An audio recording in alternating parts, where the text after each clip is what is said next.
car camping in Linville Gorge, which is such a special place to me. I've hiked, backpacked, car camped, and even rock climbed in the gorge, and I just love it so much. So I'm really looking forward to camping there and taking you along with us. We are on Old 105 in Linville Gorge, which is where we'll be camping. You have to take it pretty slow because this road is super bumpy and has massive potholes. They actually graded it recently, so it's a lot smoother than usual, but still, I highly recommend having a high clearance vehicle if you are gonna come out here and drive on this road because it is insanely bumpy. More bumps. Go very slow. We're going 4 miles per hour. I'm trying not to like send Klaus through the roof, but this is probably the bumpiest part. Hold on.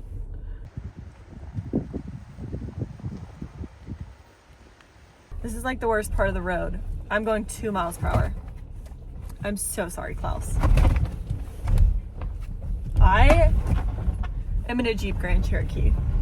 For the record, my plan was to get here at like 2 in the afternoon, so there would be plenty of time to relax and chill out, but in typical me fashion, that did not happen. So we are getting here at like sunset.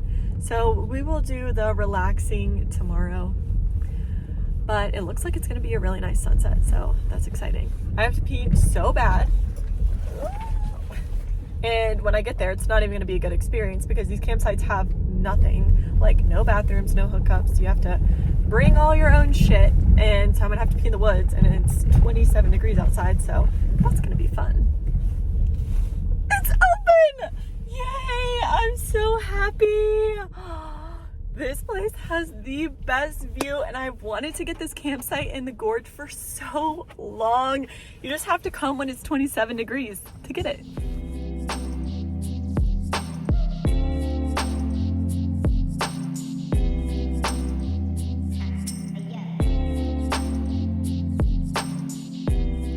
Thankfully, the wind died down after I got done building the fire, and it feels so nice. So I'm just going to sit here and enjoy.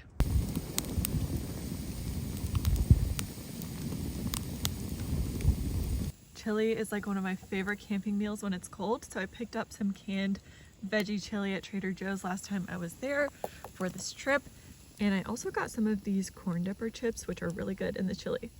Here is the sleep setup. The right side is for Klaus with my rumple blanket, and the left side is for me, and then I brought my Kari-Tra base layers to sleep in because it is going to be chilly.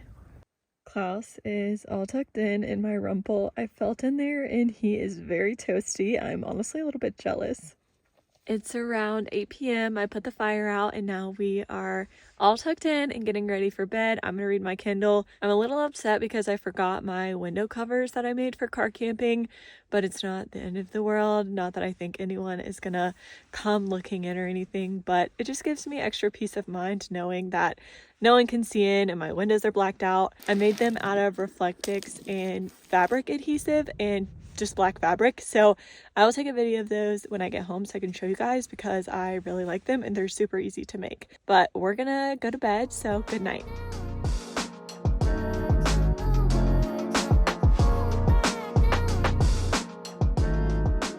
My car is running because I'm letting the windows defrost a little bit. When I woke up this morning, my key fob was frozen, which I should have known what happened. That's happened to me on cold hikes before, and so I had to like do that until I could get my car to start because I can't unlock the doors. You can pull the key out and unlock the doors from the outside, but you can't unlock it from the inside.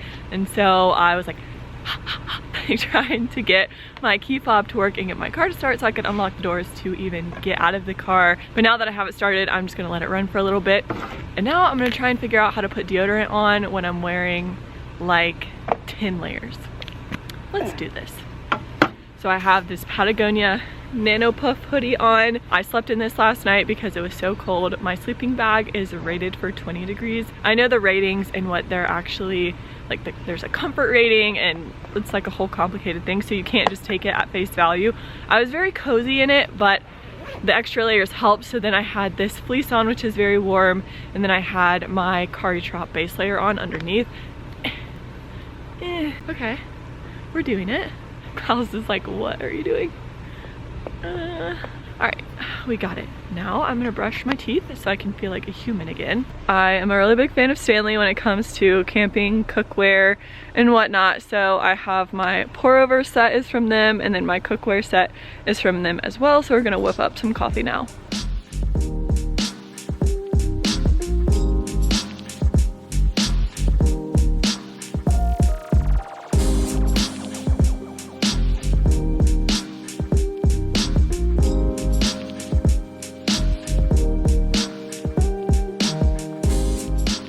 My coffee, and I was too lazy to make an actual breakfast, so I'm eating these cheese bites from Trader Joe's. Klaus really likes them. He's sniffing them. I think I'm gonna go hike later. I don't know what hike I'm gonna do yet. I've done Hawksbill so many times, but it's just so good. So I can't decide if I want to do something I haven't tried before. Like there's one on this side of the gorge called Babel Tower. I haven't done that one. The road or the gate is closed to get to Table Rock. There are so many hikes in the gorge, so I don't know. I'm trying to decide what I want to do.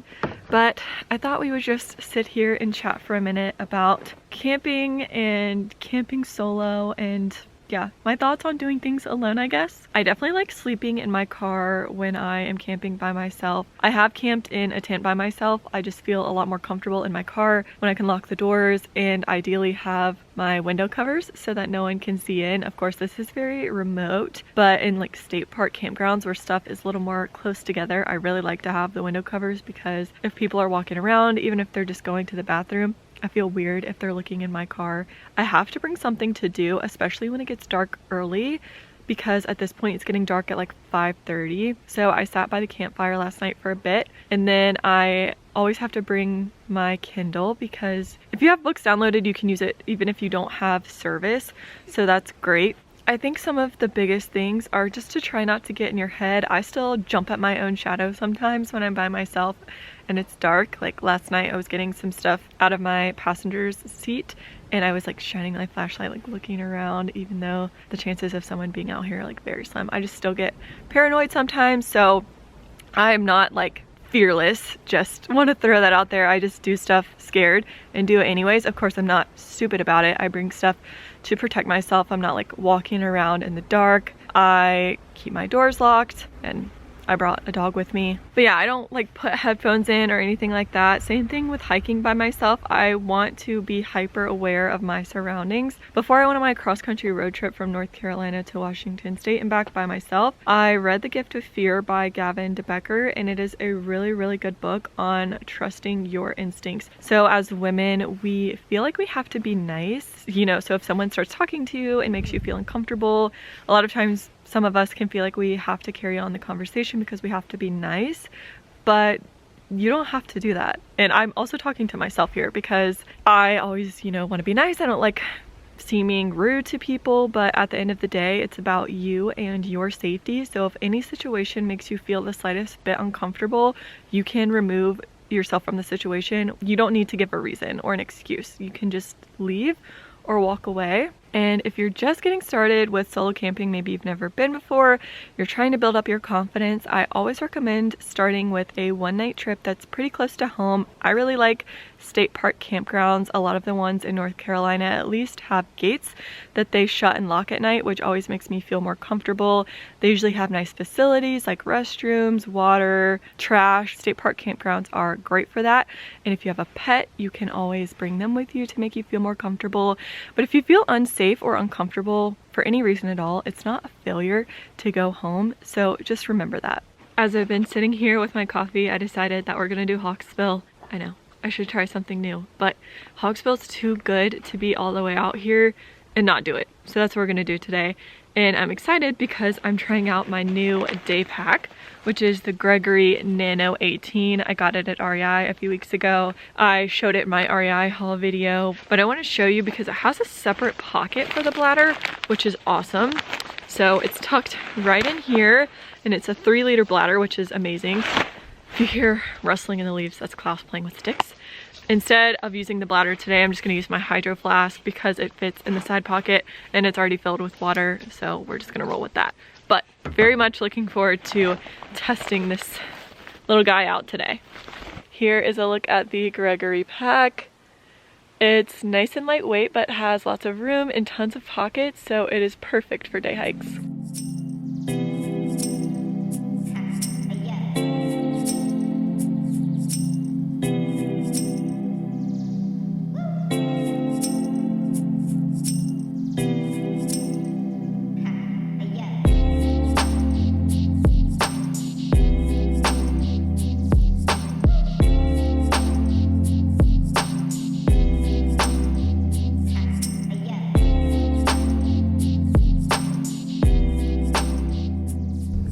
Up and driving to the trailhead for Hawksbill.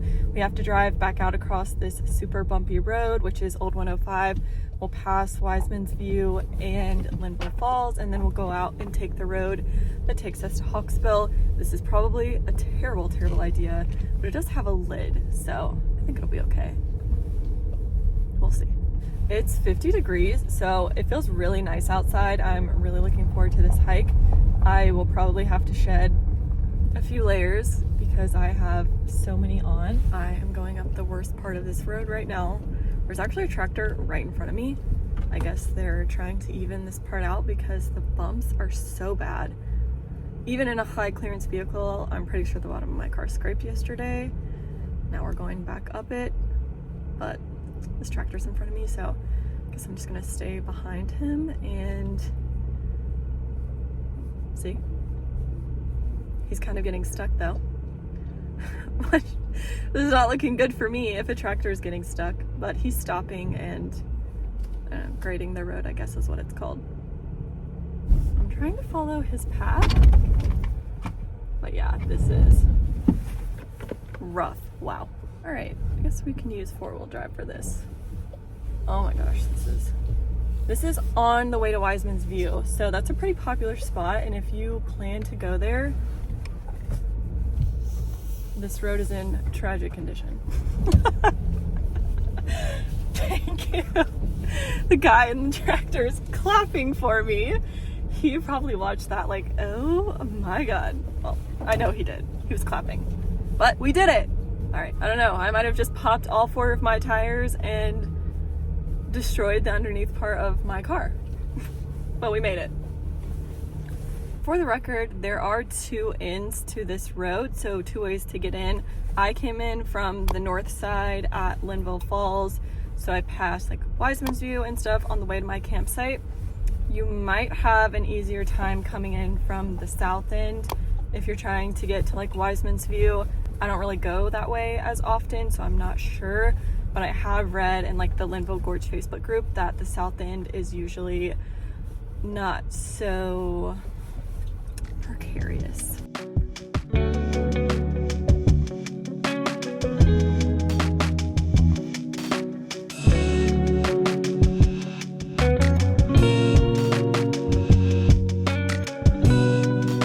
We're on top of Hawksbill. It's very bright, but it's as gorgeous as ever.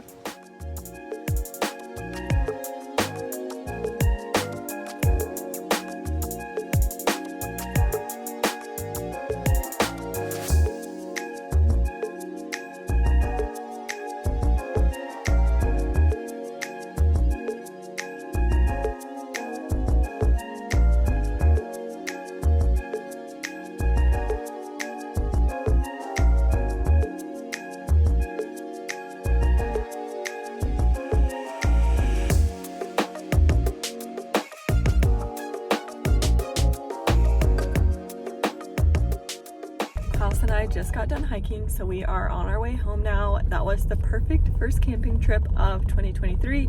It was short but sweet and just what I needed, so thank you for coming with us, and cheers to many more camping trips this year. Bye!